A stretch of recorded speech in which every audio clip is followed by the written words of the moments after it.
వచనం చదువుకుందాం. నిర్గమకాండం 15వ అధ్యాయం 26వ వచనం చదువుకుందాం.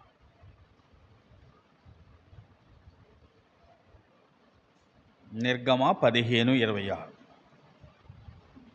మీ దేవుడైన యెహోవా వాక్కును శ్రద్ధగా విని ఆయన దృష్టికి న్యాయమైనది చేసి ఆయన ఆజ్ఞలకు విధేయులై ఆయన కట్టడలన్నిటినీ అనుసరించి నడిచినడల నేను ఐగుప్తీయులకు కలుగజేసిన రోగములో ఏది మీకు రానియను. నిన్ను స్వస్థపరచు యెహోవాను నేనే అనను. నిన్ను స్వస్థపరచు యెహోవాను నేనే. దాన్ని ఏమని పిలుస్తారంటే యెహోవా రాఫా అంటారు కదా.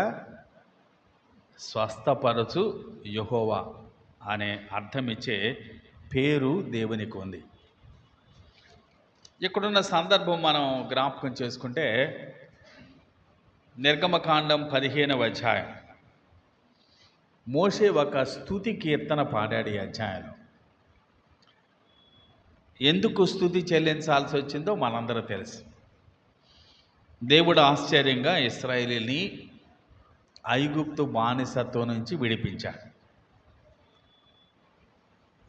ఆయన ఆ రాత్రి వేళ ఆ ద్వార బంధాలపైన రక్తం రాయబడిన గృహాలన్నిటిని కూడా మరణం నుంచి తప్పించాడు. ఆయన క్షేమంగా ఐగుప్తు నుంచి బయటికి తీసుకొని వచ్చాడు. ఐగుప్తు నుంచి బయటికి రాగానే వారికి ఎదురుగా మరొక ఆటంకం కనిపిస్తుంది. ఏంటది? ఎర్ర సముద్రం. దేవుడు ఆశ్చర్యంగా ఆ ఎర్ర సముద్రాన్ని పాయలు చేసి వారిని నడిపించాడు. అంత మాత్రమే కాదు, వారి శత్రువులైన ఫరో సైన్యాన్ని ఎర్ర సముద్రంలో ముంచివేశాడు. కాబట్టి దేవుడు 2 రకాలుగా వారికి జయమిచ్చాడు. ఐగుప్తులో ఉండగా అలాగే ఎర్ర సముద్రంలో కూడా. దేవుడు చేసిన ఆశ్చర్య కార్యాలను బట్టి మోషే ఈ 15వ అధ్యాయంలో ఈ స్తుతి కీర్తన పాడుతున్నాడు. దాదాపుగా ఈ 400 సంవత్సరాల్లో ఇదే మొదటి స్తుతి కీర్తన. ఎందుకంటే ఐగుప్తులో ఉండగా పాటలు పాడే అవకాశం వాళ్ళకి లేదు. మొదటిసారి మోషే స్తుతిస్తున్నాడు. మోషేతో కూడా గొంతు కలిపింది 20వ వచనం చూడండి. 20వ వచనం. మరియు అహరోను సహోదరియు ప్రవక్త్రియనగు మిరియాము తంబురను చేతపట్టుకొనెను. స్త్రీలందరూ తంబురతోనూ నాట్యములతోనూ ఆమె వెంబడి వెళ్ళగా మిరియాము వారితో కలిసి ఇట్లు పల్లవి ఎత్తి పాడెను. కాబట్టి మోషే కీర్తన దీంట్లో కనిపిస్తుంది. అలాగే మిరియాము యొక్క కీర్తన కూడా కనిపిస్తుంది. ఎర్ర సముద్రం దాటిపోయింది. వారు దేవుని స్తుతించారు. ఇప్పుడు 22వ వచనం చూద్దాం. చూడండి 22వ వచనం. మోషే ఎర్ర సముద్రము నుండి జనులను సాగచేయగా వారు షూరు అరణ్యములోనికి వెళ్ళి దానిలో 3 దినములు నడిచారు. అచ్చట వారికి నీళ్లు దొరక లేదు. అంతలో వారు మారాకు చేరారు. 3 దినాలు ప్రయాణం చేశారట. ఏం దొరకలేదు? నీళ్లు దొరకలేదు. ఎర్ర సముద్రంలోనేమో నీళ్లు అడ్డొచ్చినాయి కాబట్టి వారు ముందుకు వెళ్ళటానికి కష్టమైంది. ఇప్పుడు వచ్చిన సమస్య ఏంటంటే నీళ్ళే లేవు. 3 దినాలు నీళ్ళు లేవు. 3 దినాలు నీళ్లు లేవు. అంతలో వారు ఎక్కడ చేరారు? మారాకు చేరారు. 23వ వచనం చూద్దాం. చూడండి. మారా నీళ్లు చేదైనవి గనక వారు ఆ నీళ్లు త్రాగలేక పోయిరి. అందువలన దానికి మారా అని పేరు కలిగెను. మారా అనే పేరుకు అర్థం ఏంటట? చేదు అని అర్థం. అసలు 3 రోజులేమో నీళ్లు దొరకలేదు. ఆ తర్వాత మారా చేరితే ఉన్న నీళ్ళు ఎలా ఉన్నాయి? చేదుగా ఉన్నాయి. నిజానికి వాళ్ళ పరిస్థితి చాలా ఘోరంగా ఉంది. ఈ మారా అనుభవం చూస్తే ఏం అర్థమవుద్ది ఇశ్రాయేలు ప్రజలకి? ఇప్పుడు దాకా 2 గొప్ప జయాలు చూశారు. గొప్ప జయాలు చూసిన మరుక్షణం ఏమనుభవం ఇది? చేదు అనుభవం కదా, బెటర్ ఎక్స్పీరియన్స్. దీన్ని బట్టి ఇశ్రాయేలీలకు కానీ ఇప్పటి కాలపు విశ్వాసులకు కానీ ఏం అర్థం అవ్వాలంటే, జీవితం అనేది ఏమనాలి? చేదు తీపి మిశ్రమం కదా. జీవితం అనేది సుఖదుఖాల మిళితం. జీవితం ఎప్పుడు ఒకే రీతిగా ఉండదు. నిజానికి జీవితం ఎప్పుడు ఒకే రీతిగా ఉన్నా కూడా దాంట్లో నిజమైన ఆనందం ఉండదు. రాత్రి లేకుండా పగటి యొక్క విలువ మనకు తెలియదు. కాబట్టి ఇలాంటి చేదు అనుభవం మధ్యలో లేకుండా నిజమైన మాధుర్యాన్ని మనం అనుభవించలేం. కాబట్టి వీళ్ళు తెలుసుకోవాల్సిన మొదటి పాఠం ఏంటంటే, జయాలు వెంట చేదు అనుభవాలు కూడా ఉంటాయి అని మొదటి మాట. జీవితం అనేది ఒక మిశ్రమ అనుభవం. రెండో ప్రధానమైన సంగతి ఏంటంటే, జీవితానికి ఒక జీవాధిపతి కూడా ఉన్నాడు. ఆయన మనకి జయం వచ్చిన రోజు మన పక్కన ఉంటాడు, మనకి చేదు అనుభవం వచ్చిన రోజు కూడా మన పక్కన ఉంటాడు. ఆయన జీవాధిపతి. ఆయన 2 అనుభవాల్లో కూడా మనతో పాటు ఉంటాడు. జయించినప్పుడు ఆయన మనకు తోడుగా ఉంటాడు, మనము ఇబ్బందిలో ఉన్నప్పుడు, కష్టంలో ఉన్నప్పుడు కూడా ఆయన మనకి తోడుగా ఉంటాడు. వీళ్ళు నేర్చుకోవాల్సిన 3వ సంగతి ఏంటంటే, దేవుడు మంచి అనుభవాల్ని అలాగే చేదు అనుభవాల్ని రెంటిని కూడా ఒక వ్యక్తి జీవితాన్ని మలచటానికి ఉపయోగిస్తాడు అని.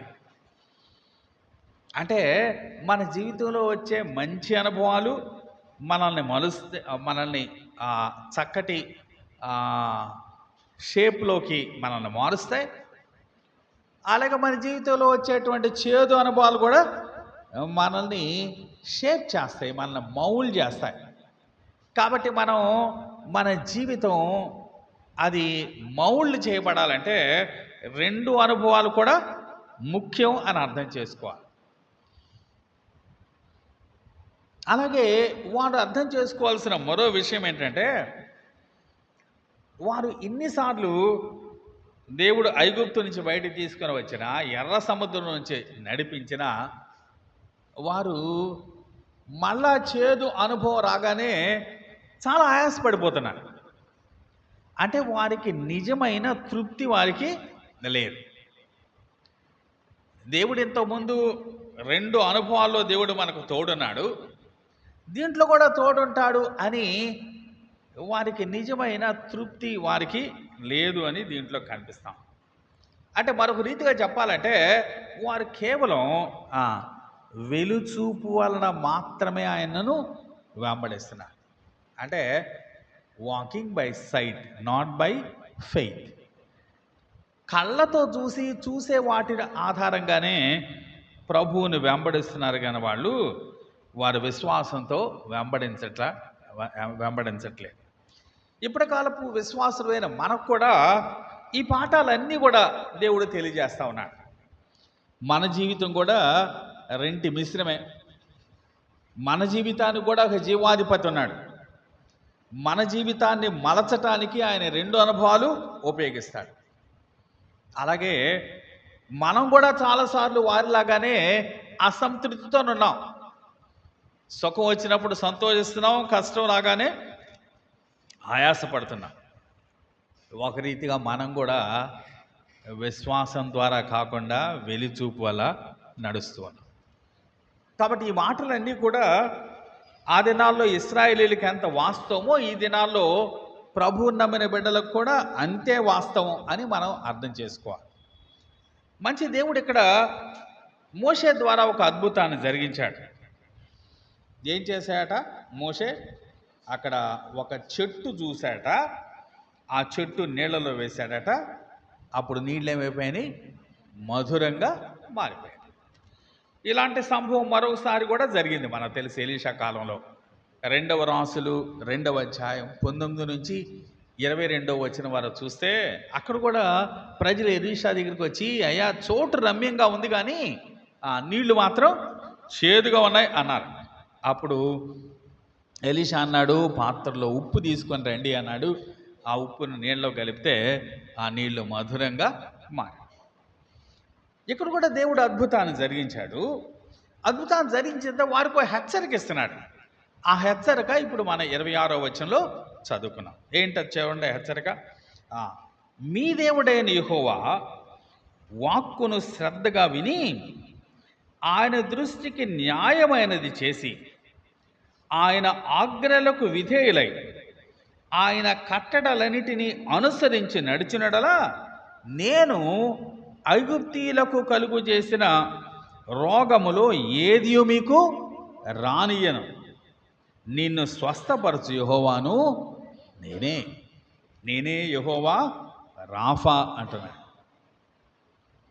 ఆయన ఇచ్చేటువంటి వాగ్దానం ఏంటంటే ఐగుప్తీయులకు కలుగజేసిన రోగములో ఏది మీకు రానియను ఒక వాగ్దానం చేశాడు. వాగ్దానం బాగుంది కానీ వాగ్దానంలో ఏముంది? ఒక షరతు కూడా ఉంది, ఒక కండిషన్ కూడా ఉంది కదా. ఏంటా కండిషన్ అట? ఏం చేయాలి వాళ్ళు? యెహోవా వాక్కును శ్రద్ధగా వినాలా, ఆయన దృష్టికి న్యాయమైంది చేయాలా, ఆయన ఆజ్ఞలకు విధేయులై ఆయన కట్టడలన్నిటినీ అనుసరించాలి. ఇవన్నీ గనక చేస్తే ఆయన అంటున్నాడు, ఐగుప్తులో ఉన్నటువంటి ఏ రోగం కూడా మీకు రాకుండా చేస్తాను అన్నాడు. అంటే ఐగుప్తులో చాలా రోగాలు ఉన్నాయి కదా. ఒక రీతిగా దేవుడు జరిగించిన అద్భుతాల్లో కూడా కొన్ని రోగాలు ఉన్నాయి. ఒక మాట చూద్దాం, చూడండి. నిర్గమకాండం 9వ అధ్యాయం 10-11 వచనాలు. నిర్గమకాండం 9వ అధ్యాయం 10-11 వచనాలు. కాబట్టి వారు ఆవపు బుగ్గి తీసుకొని వచ్చి ఫరో ఎదుట నిలిచిరి. మోషే ఆకాశం వైపు దాన్ని చల్లగానే అది మనుష్యులకును జంతువులకును పొక్కులు పొక్కు దద్దురులు ఆయను. మోషే అహరోనులట ఆవపు బుగ్గి తీసుకొని వచ్చారట. తీసుకొని ఏం చేశారు? ఆకాశం వైపు దాన్ని చల్లారట. చల్లగానే ఏమొచ్చింది? ఆ మనుష్యులకు జంతువులకి పొక్కులు పొక్కు దద్దుర్లు వచ్చాయి. అబ్బో, చాలా భయంకరమైన వ్యాధి కదండి. దాన్ని సహించడం కూడా చాలా చాలా కష్టం. ద్వితీయోపదేశకాండం 7వ అధ్యాయం 15వ వచనం చూద్దాం, చూడండి. ద్వితీయోపదేశకాండం 7వ అధ్యాయం 15వ వచనం.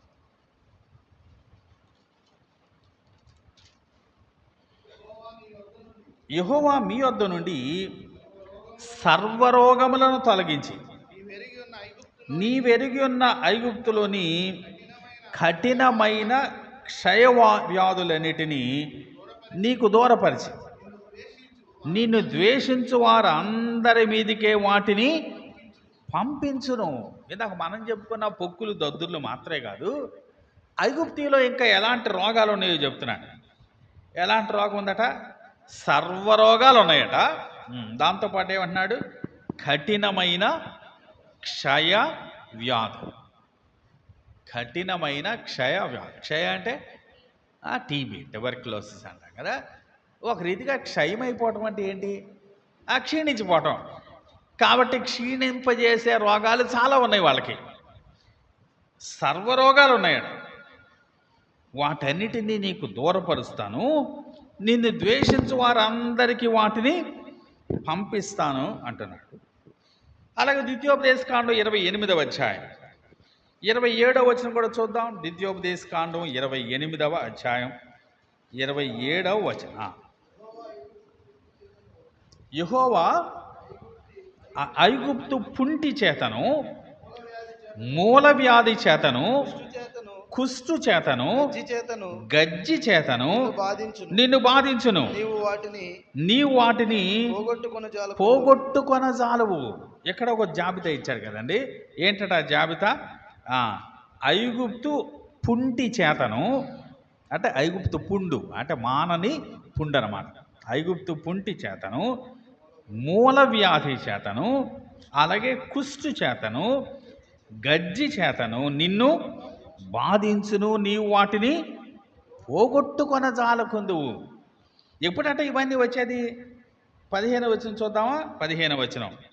నేను నేడు నీకు ఆజ్ఞాపించు ఆయన సమస్తమైన ఆజ్ఞలను కట్టడలను నీవు అనుసరించి నడుచుకొనవలనని నీ దేవుడైన యెహోవా సెలవిచ్చిన మాట వినని యెడల ఈ శాపములన్నీ నీకు సంభవించు. మాట వినకపోతే వచ్చేవి కదా ఈ రోగాలన్నిటి గురించి చెప్తున్నాడు. 60వ వచనం కూడా చూద్దాం. ద్వితీయోపదేశకాండం 28:60. నీవు భయపడిన ఐగుప్తు క్షయవ్యాధులన్నిటినీ ఆయన నీ మీదికి తెప్పించును, అవి నిన్ను వెంటాడును అంటున్నాడు. కాబట్టి ఐగుప్తు ఎలా కనిపిస్తుంది మనకి? ఐగుప్తు రోగాల మయం లాగా ఉంది కదండి. ఇక్కడ అంటున్నాడు, ఈ ఐగుప్తు రోగమేది మీకు రాకుండా చేస్తాను అంటున్నాడు. కాకపోతే అవి ఆయన రోగాలు రాకుండా చేయాలంటే ఏం చేయాలట వీళ్ళు? మళ్ళీ మనం వచ్చినానికి వెళ్దామా? నిర్గమకాండం 15వ అధ్యాయం 26వ వచనం. మీ దేవుడైన యెహోవా వాక్కును శ్రద్ధగా విని ఆయన దృష్టికి న్యాయమైనది చేసి ఆయన ఆజ్ఞలకు విధేయులై ఆయన కట్టడలన్నిటినీ అనుసరించి నడచినాడు. రోగాలు రాకుండా ఒక నివారణోపాయం చెప్తున్నాడు కదా. ఇలా గనక మీరు ఆయన మాట శ్రద్ధగా విని ఇదిగో ఆయన చెప్పినట్టు కనుక మీరు చేస్తే మీకు రోగాలు ఏమి రావు. అంటే ఇదేంటనమాట? ఏం ఉపాయం ఇది? నివారణోపాయం కదా, ప్రివెంటేటివ్ మెడిసిన్ కదా. మన రోగం రాకుండా వేసుకుంటాం ఏమంటే ఏంటని చెప్పండి? వ్యాక్సిన్ కదా, వ్యాక్సిన్ లాంటివి. కాబట్టి దేవుని మాట శ్రద్ధగా విని ఆయన మాట ప్రకారం చేయటం అనేది రోగం రాకుండా అడ్డుకునేదన్నమాట. ఈ పని కనుక మీరు చేస్తే ఐగుప్తు యొక్క సర్వరోగాలు మీకు రాకుండా చేస్తాను అంటున్నాడు. అలాగే నిర్గమకాండం 19వ అధ్యాయం చూద్దాం. చూడండి, నిర్గమకాండం 19వ అధ్యాయం 5వ వచనం చూద్దాం. నిర్గమకాండం 19:5.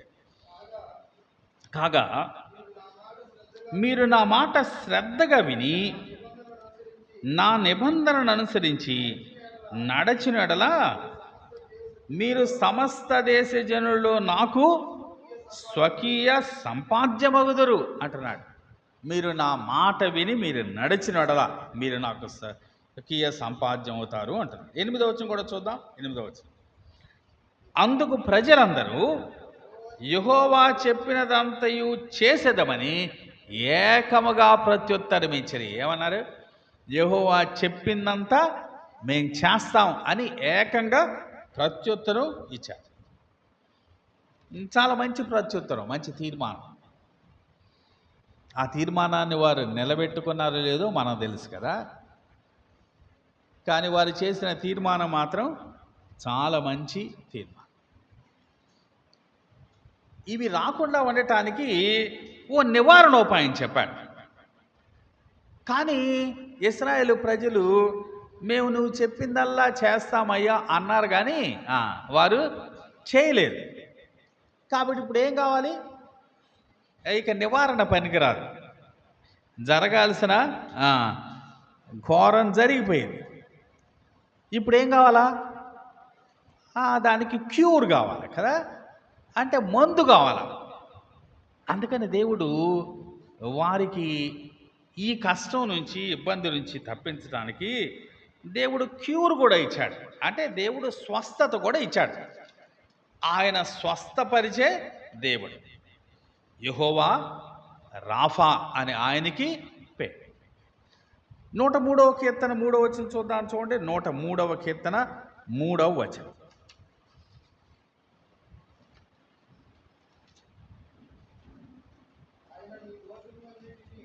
ఆయన నీ దోషములన్నిటినీ అయ్యా క్షమించువాడు, నీ సంకటములన్నిటినీ కుదుర్చువాడు. నీ సంకటములన్నిటినీ కుదుర్చువాడు అంటున్నాడు. దాన్ని మీరు ఇంగ్లీష్ చదివితే ఏమంటారంటే he healeth all your diseases అని ఉంటారు. నీ సంకటములన్నిటినీ కుదుర్చువాడు అంటే ఆయన మీ రోగాలన్నీ ఆయన స్వస్థపరుస్తాడు అంటున్నాడు. నివారణోపాయం ఆయన దగ్గర ఉంది. అదే సమయంలో మనం ఆ నివారణ పాటించినప్పుడు మనకు స్వస్థత ఇచ్చేది కూడా ఆయన చేతిలో ఉంది. ఆయన స్వస్థత ఆయా రీతులుగా ఇస్తాడు. ఇశ్రాయేలు ప్రజలకి ఆయన న్యాయాధిపతులను పంపించి వారికి ఇలాంటి స్వస్థత ఇచ్చాడు. ఒక మాట చూద్దాం, చూడండి. న్యాయాధిపతుల గ్రంథం 2వ అధ్యాయం. న్యాయాధిపతుల గ్రంథం 2వ అధ్యాయం 15-16 వచనాలు. న్యాయాధిపతుల గ్రంథం 2వ అధ్యాయం 15 వచనం చదువుదాం. యెహోవా వారితో చెప్పినట్టు, యెహోవా వారితో ప్రమాణం చేసినట్టు, వారు పోయిన ప్రతి స్థలమున వారికి బాధ కలుగజేయుటకు యెహోవా వారికి శత్రువు అయిన గనక వారికి మిక్కిలి ఇబ్బంది కలిగను. వారు పోయిన చోటల్లా యెహోవా వారికి ఏం కలుగు చేశాట? బాధ కలుగు చేశాట. బాధ కలుగు చేయుటకు యెహోవా శత్రువు ఆయను అంటున్నాడు. అంటే ఈ బాధ లేకపోతే రోగం ఎందుకు వచ్చింది? వారు దేవుని మాట వినకపోవటం వల్లే, వారు చేసిన తీర్మానాన్ని పాటించకపోవటం వల్లే. అయితే స్వస్థపరుచు యెహోవా ఏం చేశాడో 16వ వచనం చదువుదాం. న్యాయాధిపతులు 2:16. ఆ కాలమున యెహోవా వారి కొరకు న్యాయాధిపతులను పుట్టించెను. వీరు దోచుకొని వారి చేతిలో నుండి ఇశ్రాయేలులను రక్షించిరి. చాలు. దోచుకొని వారి చేతిలో నుండి ఇశ్రాయేలులను రక్షించాడు. కాబట్టి న్యాయాధిపతుల ద్వారా ఆయన వారి బాధ నుండి వారిని విముక్తి చేశాడు. అలాగే వారి బాధల నుండి విముక్తి చేయడానికి ఆయన ప్రవక్తలను కూడా వాడుకున్నాడు. ఇర్మియా గ్రంథం 6వ అధ్యాయం 14వ వచనం చూద్దాం. చూడండి, ఇర్మియా గ్రంథం 6వ అధ్యాయం 14వ వచనం. సమాధానము లేని సమయమున సమాధానమని చెప్పుచు నా ప్రజలకున్న గాయమును పైపైన మాత్రమే బాగు చేయుదురు. ఇక్కడ అంటున్నాడు ప్రవక్త, ఏమంటున్నాడంటే అక్కడ ఉన్నటువంటి వారు ఏం చేస్తున్నారట? గాయాన్ని పైపైన మాన్పిస్తున్నారు. అంటే అక్కడ ఉన్నటువంటి ఫేక్ ప్రాఫిట్స్, అబద్ధ ప్రవక్తలు ఏం చేస్తూ ఉన్నారంటే పైకి సమాధానము లేని సమయమున ఏమంటున్నారు? సమాధానం అని చెప్పుచు నా ప్రజలకున్న గాయమును పైపైన మాత్రమే బాగు చేయదు. గాయాన్ని ఏం చేస్తారంటే వాళ్ళు పైపైన బాగు చేస్తారు. అంటే చూడటానికి చాలా క్విక్ రిలీఫ్ లాగా ఉంటుంది కదా, కానీ రోగం మాత్రం లోపలే ఉంటుంది. పై ఉపశమనానికి మనం చేసే వైద్యం అది మన రోగం నుంచి తప్పించదు, టెంపరీ రిలీఫ్ ఇస్తుంది కదా. అంటే ఆ సిమ్టమ్స్ని మాత్రమే ఏం చేస్తుంది? తగ్గిస్తుంది అంతే. కానీ లోపల రోగం మాత్రం అలాగే ఉంటుంది. అక్కడున్న వారి ప్రవక్తలు చేసే పని ఎలా ఉందో ఇర్మియా చెప్తా ఉన్నాడు. అది ఇప్పుడు ఇర్మియా ఏమని వారికి ప్రకటిస్తున్నాడో 16వ వచనం చూద్దాం. చూడండి, 16వ వచనం. యెహోవా ఇలాగ సెలవిచ్చుచున్నాడు, మార్గములలో నిలిచి చూడుడి, పురాతన మార్గములను గూర్చి విచారించుడి, మేలు కలుగు మార్గమేది అని అడిగి అందులో నడుచుకొనుడి, అప్పుడు మీకు నెమ్మది కలగ. ఈ పై పూత మందుల వల్ల మీకు ఉపయోగమేమి లేదు. మీకు ఏదో టెంపరీ రిలీఫ్ మాత్రమే ఇస్తాయి. కానీ మీకు నిజంగా బాధ మీరు నుండి విడుదల పొందాలంటే ఏం చేయాలట? మార్గములలో నిలిచి చూడుడి అంటున్నాడు. పురాతన మార్గములను గూర్చి విచారించుడి. ఏ మార్గాలు చూడాలట, విచారించాలట? పురాతన మార్గాలు, ఓల్డ్ వేస్. అంటే పురాతన మార్గం అంటే ఏ మార్గం చెప్పండి? ఇంతకుముందు వాళ్ళు ఏమన్నారు? నేను చెప్పిన మాటల్లో వింటారా అంటే వాళ్ళు ఏమన్నారు? మేమంతా వింటాం అన్నారు కదా. అంటే మొదట్లో వాళ్ళ తీర్మానం చాలా బాగుంది. అలాగే ప్రతి విశ్వాస జీవితంలో కూడా మొదట్లో చాలా మంచి తీర్మానం ఉంటుంది. ఓల్డ్ వేస్ మంచిగా ఉంటాయి. కానీ తర్వాత నెమ్మదిగా ఏమైపోతారు? ఆ మార్గం నుంచి తప్పిపోతారు.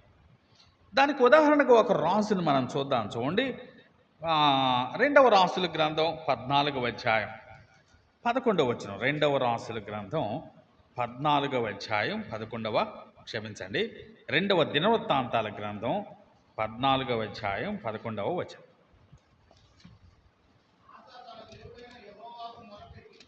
ఆసా తన దేవుడైన యెహోవాకు మొరపెట్టి, యెహోవా, విస్తారమైన సైన్యము చేతిలో ఓడిపోకుండా బలము లేని వారికి సహాయము చేయుటకు నీకన్నా ఎవరును లేరు. నా దేవా యెహోవా, మాకు సహాయము చేయము. నిన్నే నమ్ముకొని ఉన్నాము. నీ నామమును బట్టి ఈ సైన్యమును ఎదిరించుటకు బయలుదేరి ఉన్నాము. యెహోవా, నీవే మా దేవుడవు. నరమాత్రులను నీ పైని జయమొందనీయకము అని ప్రార్థింపగా. ఇక్కడ ఆశా ప్రార్థన ఎంత మాదిరికరంగా ఉందండి. యుద్ధానికి శత్రువులు వచ్చారు, యుద్ధానికి పంక్తులు తీరున్నారు. ఇప్పుడు ఆశా దేవునికి ప్రార్థన చేస్తున్నాడు. ఏమని ప్రార్థన చేస్తున్నాడంటే, యెహోవా విస్తారమైన సైన్యము చేతిలో ఓడిపోకుండా బలము లేని వారికి సహాయము చేయుటకు నీకన్నా ఎవరు లేరు. మా దేవా యెహోవా, మాకు సహాయము చేయము. నిన్నే నమ్ముకొని ఉన్నాం. నీ నామమును బట్టియే ఈ సైన్యమును ఎదిరించుటకు బయలుదేరి ఉన్నాం. యెహోవా, నీవే మా దేవుడు. నరమాత్రులను నీ పైని జయమొందనీయకము అని ప్రార్థింపగా. ఆశ చేసిన ఈ ప్రార్థన ఎంత మాదిరికరంగా ఉందో మనకు ఆ మాటలు చూస్తే అర్థమవుతుంది. అయితే ఆ తర్వాత ఇది మొదట్లో ఆశ చేసినటువంటి ప్రార్థన. ఆ తర్వాత ఒక 25 సంవత్సరాలు గడిచినాయి. గడిచిన తర్వాత ఆశ యొక్క అనుభవం ఎలా ఉందో ఇప్పుడు మన 16వ అధ్యాయానికి వద్దాం. 2వ దినవృత్తాంతాలు 16వ అధ్యాయం 7వ వచనం చూద్దాం. 7వ వచనం. ఆ కాలమందు దీర్ఘదర్శి అయిన హనాని యోధారాజు అయిన ఆసా యుద్ధకు వచ్చి అతనితో ఇలాగు ప్రకటించెను, నీవు నీ దేవుడైన యెహోవాను నమ్ముకొనక సిరియా రాజుని నమ్ముకొంటివే. ఇంతకుముందు ఆయన ఏం చేశాడు?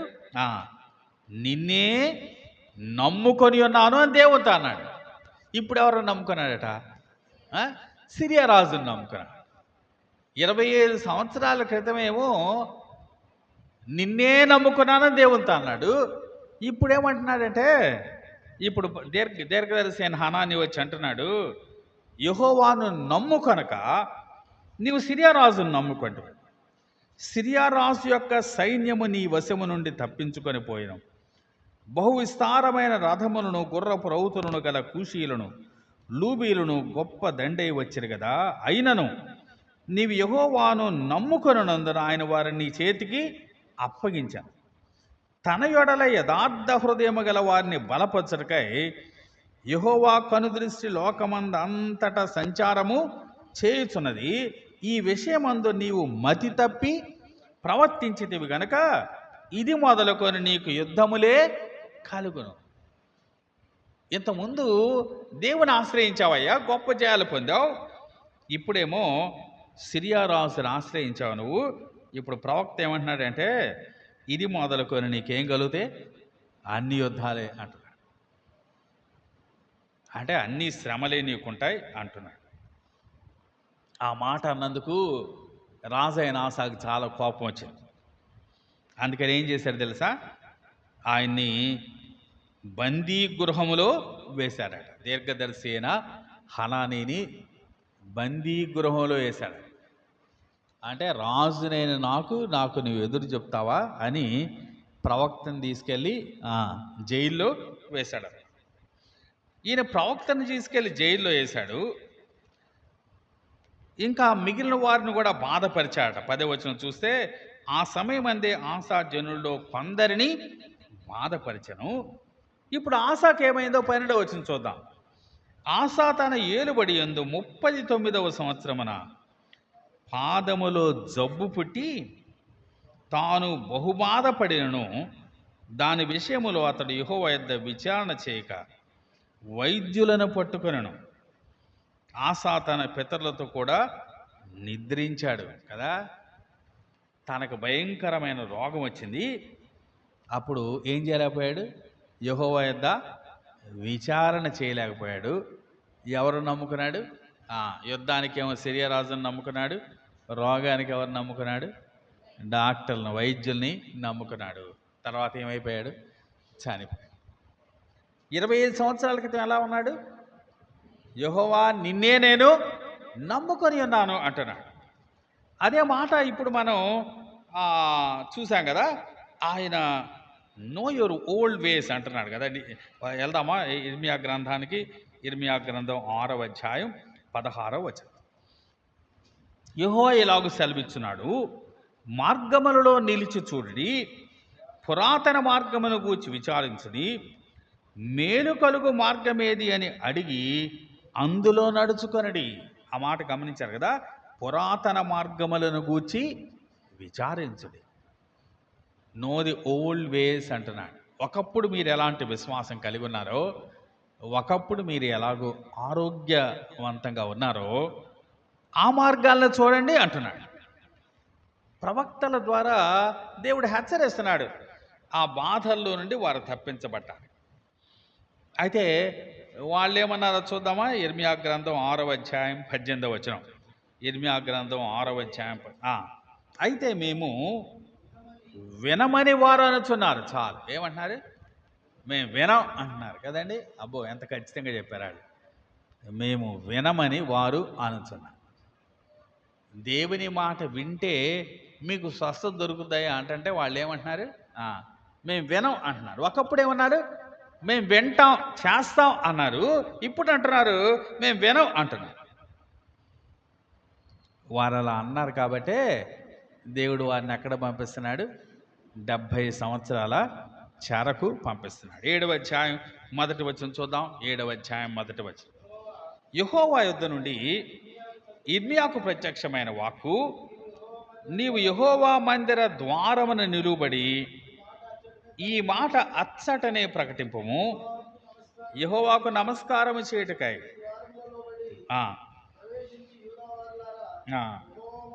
యెహోవా మాట వినుడి.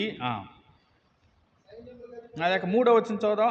సైన్యములకు అధిపతియు ఇశ్రాయేలు యొక్క దేవుడు నగు యెహోవా ఎలాగో సెలవిచ్చినాడు, నేను ఈ స్థలమున మిమ్మును నివసింపజేయనట్లు మీ మార్గములను మీ క్రియలను దిద్దుకొనడి. మీరు యెరూషలేములో ఉండాలి అంటే, యెరూషలేములో నేను మిమ్మల్ని నివసింపజేయాలి అంటే ఏం చేయాలట? మీ మార్గాలు, మీ క్రియలు దిద్దుకోండి అంటున్నాడు. అమెండ్ యువర్ వేస్ అంటున్నాడు. మార్గాలు దిద్దుకుంటేనే మీరు యెరూషలేములో ఉండగలరు అంటున్నాడు. కాబట్టి నివారణ జరిగించలేనప్పుడు ఆయన స్వస్థత అనుగ్రహించాడు. ఎవరి ద్వారా అనుగ్రహించాడు? న్యాయాధిపతుల ద్వారా అనుగ్రహించాడు. అలాగే ఇదిగో ప్రవక్తల ద్వారా కూడా అనుగ్రహించాడు. అయితే ఇప్పుడు క్రొత్త నిబంధనలో ఈ కృపాకాలంలో ఆయన క్రియలు ఎలా ఉన్నాయో ఒకసారి చూద్దాం. ఆ దినాన్ని వాళ్ళు దేవుని మాట వినకపోవటం వల్ల ఐగుప్తు బాధలు, ఐగుప్తు రోగాలన్నీ వారు సహించాల్సి వచ్చాయి. కొత్త నిబంధనలో కూడా ఒక రీతిగా యెరూషలేములో ఆ చుట్టుపక్కల ప్రాంతాల్లో ఉన్న ప్రజలు వారు కూడా రోగాల బారిని పడ్డారు. వారి రోగాలు ఎందుకు వచ్చినాయో యోహాను సువార్త 5వ అధ్యాయం 14వ వచనం చూడండి. యోహాను సువార్త 5వ అధ్యాయం 14వ వచనం. అటు తర్వాత యేసు దేవాలయములో వాణ్ణి చూచి, ఇదిగో స్వస్థత నొందితివి, మరి ఎక్కువ కీడు నీకు కలుగునట్లు ఇకను పాపము చేయకుమని చెప్పాను. ఇక్కడ మనందరూ తెలుసు కదా, 38 సంవత్సరాలుగా లేవలేకుండా పడి ఉన్నవాడు బేతెస్తా కోనేటి దగ్గర ఉన్నాడు. దేవుడు ఆశ్చర్యంగా ఆ వ్యక్తిని స్వస్థపరిచాడు. ఆ తర్వాత ఒకసారి అతడు దేవాలయంలో ప్రభువుని చూశాడట. ప్రభు అంటున్నాడు, మరి ఎక్కువ కీడు నీకు కలుగుకుండానట్లు ఇకను పాపము చేయకము అంటున్నాడు. అంటే అర్థం ఏంటి? ఇప్పుడు కీడు ఎందువల్ల వచ్చిందరా? పాపం వల్లే వచ్చింది కదా. ఇప్పుడు కీడు పాపం వల్ల వచ్చింది. మరి ఎక్కువ కీడు కలుగుకుండానట్లు నీకు మళ్ళా పాపం చేయొద్దు అంటున్నాడు. కాబట్టి ఆ దినాల్లో ఇశ్రాయేలు ప్రజలు అనేక రోగాలతో, అనేక ఇబ్బందులతో వారు ఉన్నారు. అంటే అన్ని రోగాలు అలా వచ్చినాయి కాదు, అన్ని రోగాలు కూడా పాపం వల్ల వచ్చినాయి అని చెప్పడానికి లేదు. వేరే కారణాల వల్ల వచ్చిన రోగాలు కూడా ఉన్నాయి కదా. లోకాస్వార్త 9వ అధ్యాయం చూడండి. లోకాస్వార్త 9వ అధ్యాయం 3వ వచనం.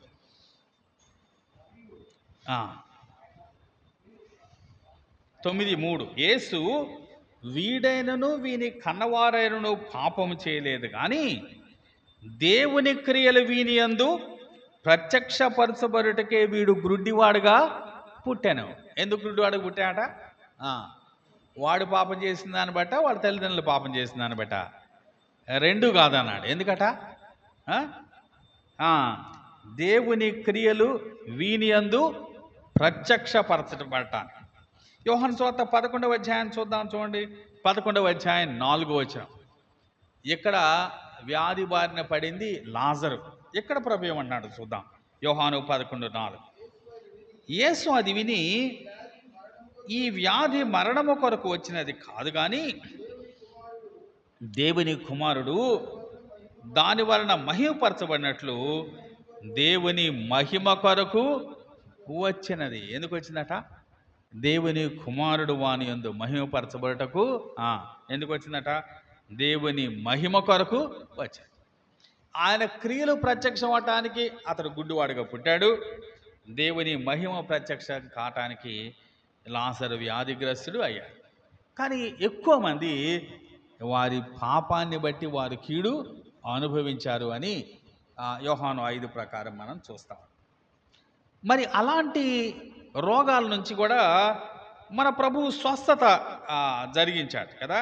మన ప్రభు ఆయన భూమి మీద ఆయన సంచరించే దినాల్లో చాలామంది రోగగ్రస్తులను ఏం చేశాడు? ఆయన బాగు చేశాడు కదా. చాలామందిని స్వస్థపరిచాడు. ఆ తర్వాత ఇంకెవరు చేశారు? మన ప్రభు వెళ్ళిపోయిన తర్వాత అపోస్తలులు కూడా చాలామందిని స్వస్థపరిచాడు. హెబ్రీలకు రాసిన పత్రిక 2వ అధ్యాయం చూడండి. హెబ్రీలకు రాసిన పత్రిక 2వ అధ్యాయం 4వ వచనం చదువుతున్నాను. నేను చాలా పెద్దగా ఉంది ఈ వచనం, మధ్యలో నేను చదువుతున్నాను, మీరు గమనించండి. అట్టి రక్షణ ప్రభువు బోధించుట చేత ఆరంభమై దేవుడు తన చిత్తానుసారముగా సూచక క్రియల చేతను మహత్కార్యముల చేతను నానా విధములైన అద్భుతముల చేతను వివిధములైన పరిశుద్ధాత్మ వరములను అనుగ్రహించుట చేతను వారితో కూడా సాక్ష్యమిచ్చుచుండగా వినిన వారి చేత మనకు దృఢపరచబడెను. దేవుడు ఆయన అనేక అద్భుతాలు, స్వస్థతలు చేశాట. ఆయన చేయటం మాత్రమే కాకుండా పరిశుద్ధాత్మ వరాలను అనుగ్రహించి ఇదిగో అప్పుడున్నటువంటి అపోస్తలులు ద్వారా కూడా ఆయన కార్యాన్ని జరిగించారు. అయితే పత్రికల్లో ప్రాముఖ్యంగా ఆ మొదటి భాగంలో మన ప్రభు ఉన్న దినాల్లో, అలాగే అపోస్తలులు ఉన్న దినాల్లో ఇలాగ చాలామందికి స్వస్థత ఇచ్చాడు. కానీ అయితే ఆ తర్వాత పత్రికల్లో మనం చూస్తే ఈ రోగాల గురించి మాట్లాడలేదు. మనుషులు దేవుని మాట వినకపోవటం వల్ల వచ్చేటువంటి ఆత్మ సంబంధమైన బలహీనతల గురించి మాట్లాడుతున్నాడు. ఈ ఆత్మ సంబంధమైన బలహీనతలు కూడా ఏం చేయొచ్చు, మనం ప్రివెంట్ చేయొచ్చు, అంటే నివారణ చేయొచ్చు. నివారణ కాకపోతే ఏం చేయాలా? స్వస్థపరచాలి కదా, ఆత్మీయ స్వస్థత. నివారణ కాకపోతే స్వస్థత. కాబట్టి ఇవి సాధారణమైన శరీర సంబంధమైన బలహీనతలు కాదు, కానీ ఆత్మ సంబంధమైన బలహీనతలు కూడా ఆయన ఎలా బాగు చేస్తున్నాడో మనకి దేవుని వాక్యంలో చాలా చోట్ల కనిపిస్తుంది. ఒక మాట చూద్దాం, చూడండి. హెబ్రీయులకు రాసిన పత్రిక 12వ అధ్యాయం. హెబ్రీయులకు రాసిన పత్రిక 12వ అధ్యాయం. కాబట్టి వడలిన చేతులను సడలిన మోకాళ్లను బలపరచడు, మరియు కుంటికాలు వెనకక బాగుపడు నిమిత్తము మీ పాదములకు మార్గమును సరళము చేసుకొనడి అంటున్నాడు. ఏమేమంటున్నాడు? సడలిన చేతులు. రెండవది క్షమించండి, వడలిన చేతులు, సడలిన మోకాలు. ఆ తర్వాత కుంటికాలు, బెణికిన కుంటికాలు. ఇవన్నీ దేని గురించి చెప్తున్నాడు? నిజంగా దేహ సంబంధమైన వాటి గురించి గారు చెప్తుంది. వారి ప్రవర్తనలో వచ్చిన బలహీనత గురించి చెప్తా ఉన్నాడు. చేతులు వడలిపోయినాయట, అంటే ఏం చేయలేకపోతున్నారు అన్నమాట, పని చేయలేకపోతున్నారు, అలసిపోయారు. అలాగే సడలిన మోకాళ్ళు, అంటే నడవలేకపోతున్నారు. ఆ తర్వాత కుంటికాలు, బెణికిందట. ఎందుకంటే వారి మార్గం ఎలా లేదట, సరళంగా లేదు. వారి మార్గం సరళంగా లేదు కాబట్టి వారి కాలు బెణికి ఏమైంది, కుంటివారైపోయారు. కాబట్టి ఏం చేయాలట, వారి మార్గాలు సరళం చేయాలి మనం. సామెతల గ్రంథం 4వ అధ్యాయం 24వ వచనం చూద్దాం, చూడండి. సామెతల గ్రంథం 4వ అధ్యాయం 24వ వచనం.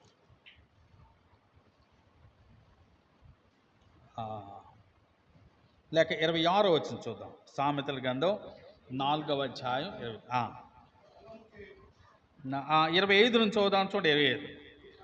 నీ కన్నులు ఇటు అటు చూడక సరిగాను, నీ కనురెప్పలు నీ ముందర సూటిగాను చూడవలను. ముందు కళ్ళు గురించి చెప్తున్నాడు. కళ్ళు ఎలా ఉండాలట, ఇటు అటు చూడకూడదట, సరిగా చూడాలట. కనురెప్పలు నీ ముందర సూటిగా చూడాలట. 26. నీవు నడుచు మార్గము సరళము చేయము, అప్పుడు నీ మార్గములన్నీ స్థిరములగు. 27. నీవు కుడి తట్టుకైనను ఎడమ తట్టుకైనను తిరుగకము, నీ పాదమును కీడునకు దూరముగా తొలగించుకొనుము. పాదాలకి ఆయన చెప్పాడు, అలాగే కళ్ళకు కూడా చెప్పాడు. మీరు నడిచే మార్గాలు తిన్నగా సరళంగా ఉండాలి అన్నాడు. ఇలా ఉంటే ఇదిగో మీరు ఆ కీడు నుంచి మీరు తప్పించుకుంటారు అంటున్నాడు.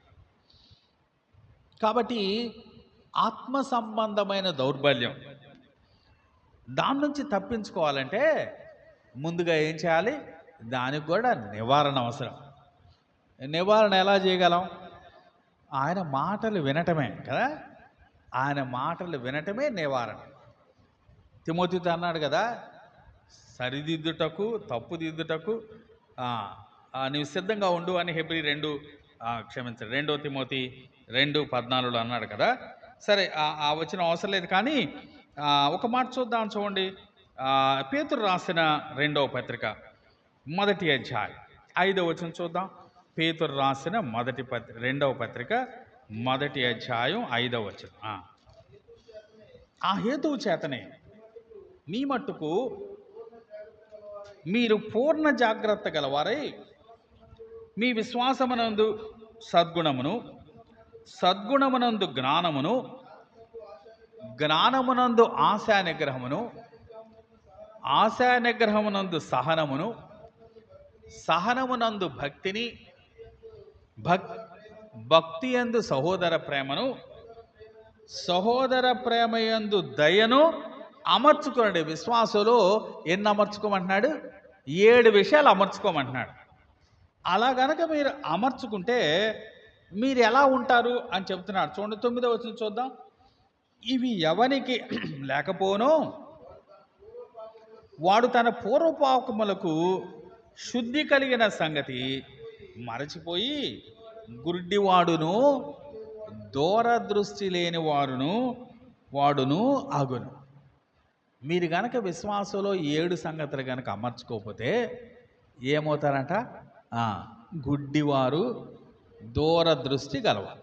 కాకపోతే నిజమైన గుడ్డితనం గురించి కాదు ఇక్కడ మాట్లాడుతుంది, ఆత్మీయమైన గుడ్డితనం. ఆత్మీయంగా వారు దూరదృష్టి లేని వారు అవుతారు.